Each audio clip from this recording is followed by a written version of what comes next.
Welcome students. Today our topic is meiosis for BSc Part 1. meiosis का मतलब हुआ अर्धसूत्री विभाजन।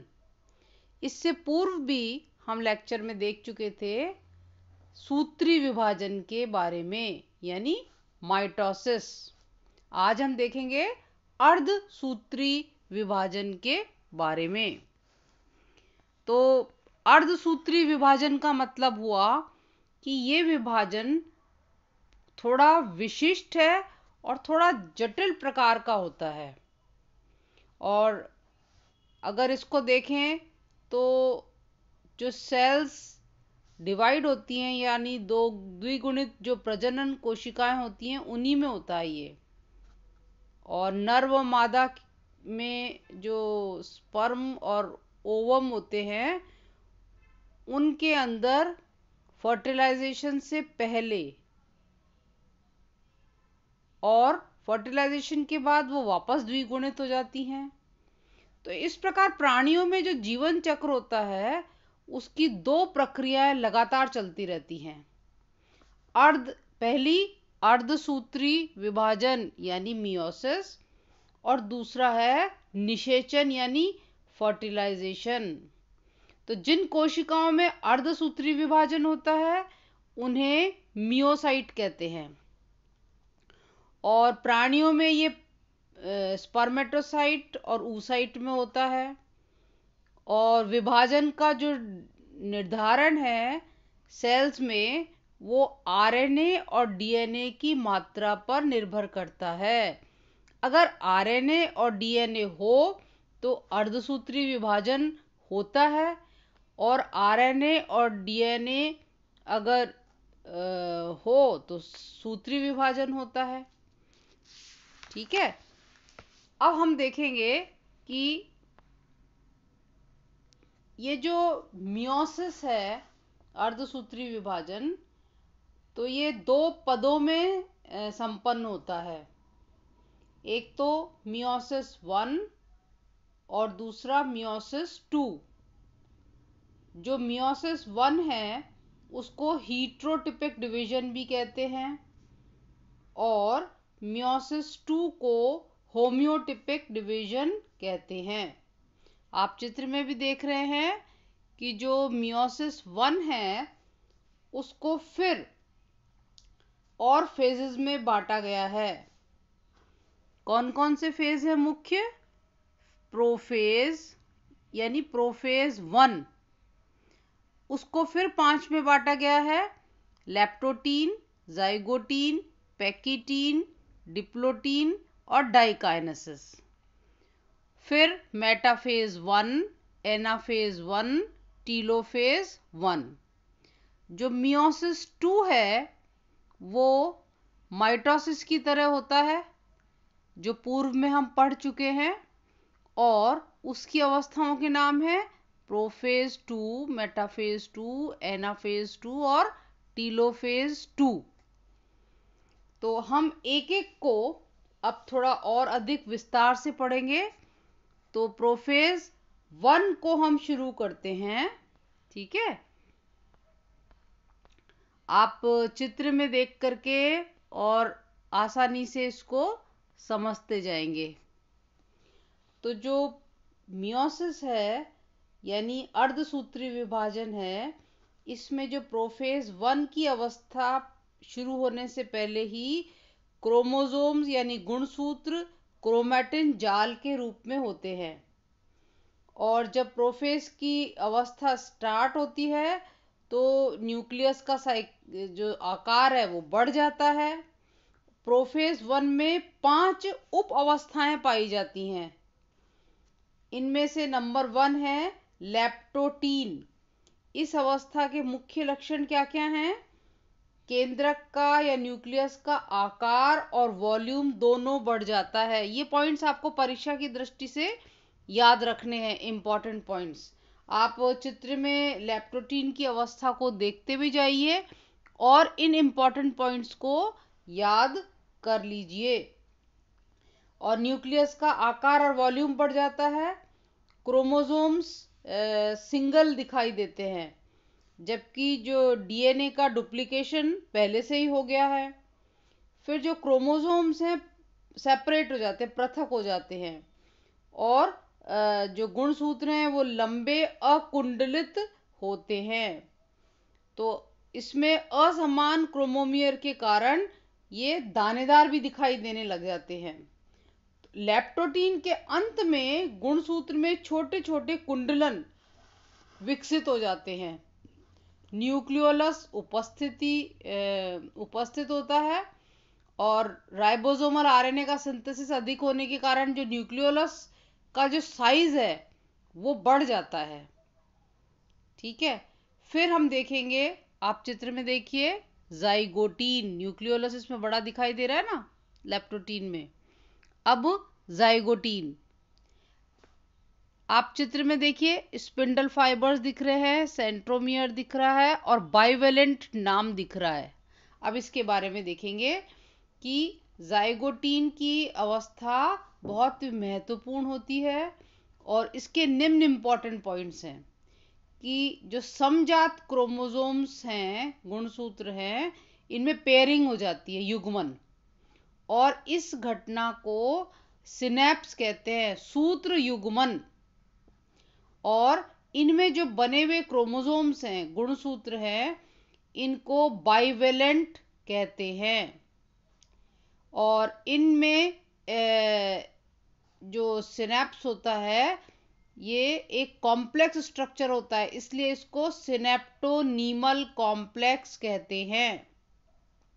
अब इस कॉम्प्लेक्स में एक सेंट्रल पार्ट होता है और दो एक्सियल कंपोनेंट्स पाए जाते हैं, और प्रत्येक जो गुणसूत्र या क्रोमेटिड है, अब ये 2 क्रोमेटिड होते हैं, और प्रत्येक बाइवेलेंट में 4 क्रोमेटिड होते हैं, देखिए आप।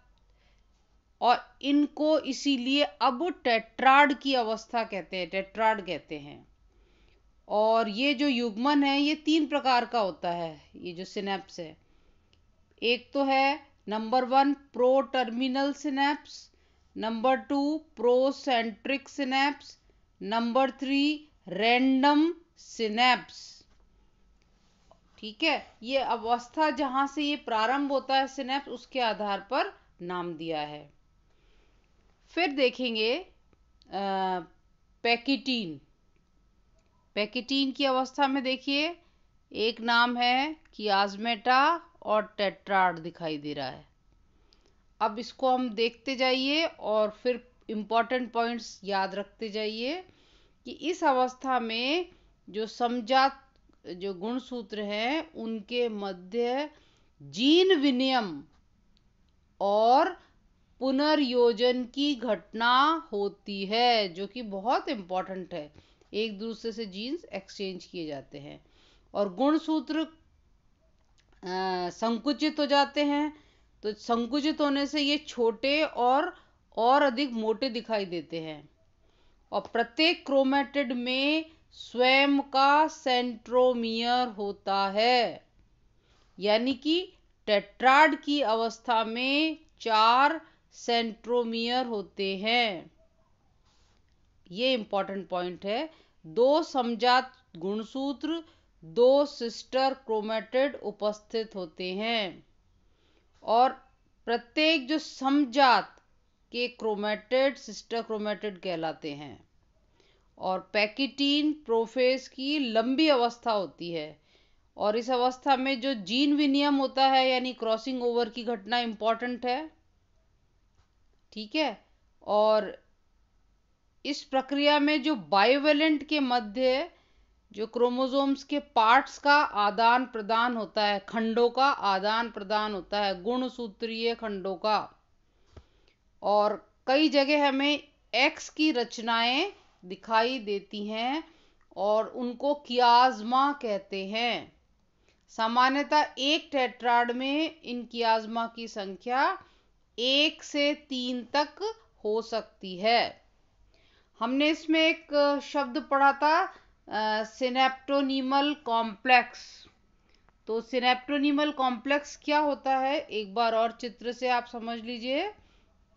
मोसेस नामक वैज्ञानिक थे, 1956 में उन्होंने इलेक्ट्रॉन माइक्रोस्कोप के अध्ययन से ये पाया कि गुणसूत्रों के मध्य में जो क्रोमोसोमल गुणसूत्रीय कोड यानी क्रोमोसोमल कोर पार्ट दिखाई देता है, जिसको सिनेप्टोनीमल कॉम्प्लेक्स कहते हैं। तो उन्होंने कहा था इसमें 3 लाइनें दिखाई देती हैं, डेंस लाइंस दिखाई देती हैं, और वो तीनों पैरेलल होती हैं। तो जो लैप्टोटीन की अवस्था होती है उसमें एक एक्सियल फिलामेंट पाया जाता है, और बाद में इसमें लेटरल एलिमेंट्स डेवलप हो जाते हैं। फिर इसमें अगर देखो चित्र में, एक तो है सेंट्रल एलिमेंट और 2 है लेटरल एलिमेंट्स। ठीक है, तो ये जो 2 लेटरल एलिमेंट्स होते हैं, अब सेंट्रल एलिमेंट्स जो होता है इसका डायमीटर 150 से 500 आर्मस्ट्रॉन्ग, और जो लेटरल एलिमेंट्स हैं उनका 300 से 500 आर्मस्ट्रॉन्ग डायमीटर होता है। तो केमिकल की दृष्टि से अगर देखते हैं तो जो लेटरल एलिमेंट हैं ये 2 प्रोटीन तंतुओं के बने होते हैं। ठीक है, यानी कि ये एक ऐसा कॉम्प्लेक्स है जिसमें डीएनए और प्रोटीन पाए जाते हैं, और ये कॉम्प्लेक्स जो जीन एक्सचेंज के अंदर जेनेटिक एक्सचेंज में मदद करते हैं। तो इस प्रकार हम देख रहे थे कि हमने इसमें अब चौथी अवस्था देखते हैं। आप देखिए चित्र में भी डिप्लोटीन। अब डिप्लोटीन के इंपॉर्टेंट पॉइंट्स क्या हैं कि ये कियाज्मा को छोड़कर युग्मित गुणसूत्र इसमें सेपरेट या पृथक हो जाते हैं, और टेट्राड के चारों ओर क्रोमैटिड्स दिखाई देते हैं। अब तो अवस्था के अंत में क्या होगा कि जो जॉइनिंग थी वो टर्मिनल एंड पे चली जाती है, इसलिए इस घटना को टर्मिनलाइजेशन कहते हैं।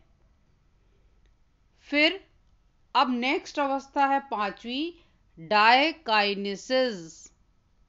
अब डायकाइनेसिस की अवस्था को अगर देखते हैं तो आप देखिए disappearing nucleolus, achromatic figure, nuclear membrane breaking, ये इंपॉर्टेंट पॉइंट्स इस डायग्राम में दिख रहे हैं।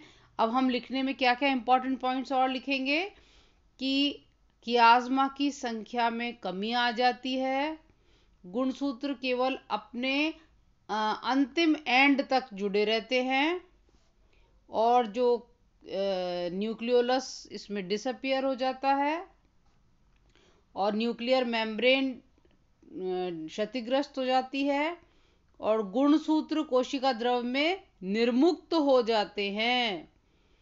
अब इसमें स्पिंडल्स का निर्माण शुरू हो जाता है। ठीक है, आप देखिए इसके अंदर स्पिंडल फॉर्मेशन का निर्माण, एक्रोमेटिक फिगर जो दे रखा है, और ध्रुवों की स्थापना हो जाती है। फिर नेक्स्ट है मेटाफेज 1। मेटाफेज 1 में चित्र में देखिए, पहले आप नाम देख लीजिए, एस्टर डायड्स सेंट्रोमियर, ये नाम प्रमुख हैं इसमें। अब हम इसके इंपॉर्टेंट पॉइंट्स देखेंगे। तो जो बायोवेलेंट होते हैं वो इक्वेटर की ओर गमन करते हैं, और गुणसूत्र का जो सेंट्रोमियर है वो पोल्स की तरफ, ध्रुवों की तरफ जाता है, जबकि जो इसकी भुजाएं हैं, आर्म्स, वो इक्वेटर की तरफ रहती हैं। तो प्रत्येक गुणसूत्र का सेंट्रोमियर अलग सेपरेट इकाई के रूप में कार्य करता है, और स्पिंडल फाइबर पोल्स और सेंट्रोमियर के मध्य में फैल जाते हैं, स्पिंडल फॉर्मेशन स्टार्ट हो जाता है। फिर देखिए चित्र में एनाफेज 1। अब एनाफेज 1 की अवस्था में क्या होता है? एनाफेज 1 में बायोवेलेंट विपरीत ध्रुवों की तरफ गमन करते हैं, और सेंट्रोमियर इसमें आगे रहता है, और 4 क्रोमेटिड युक्त यानी जो टेट्राड अवस्था थी, अब वो सेपरेट होकर के डायड की अवस्था हो जाती है और इसमें गुणसूत्रों की संख्या आधी हो जाती है। फिर नेक्स्ट है टीलोफेज 1।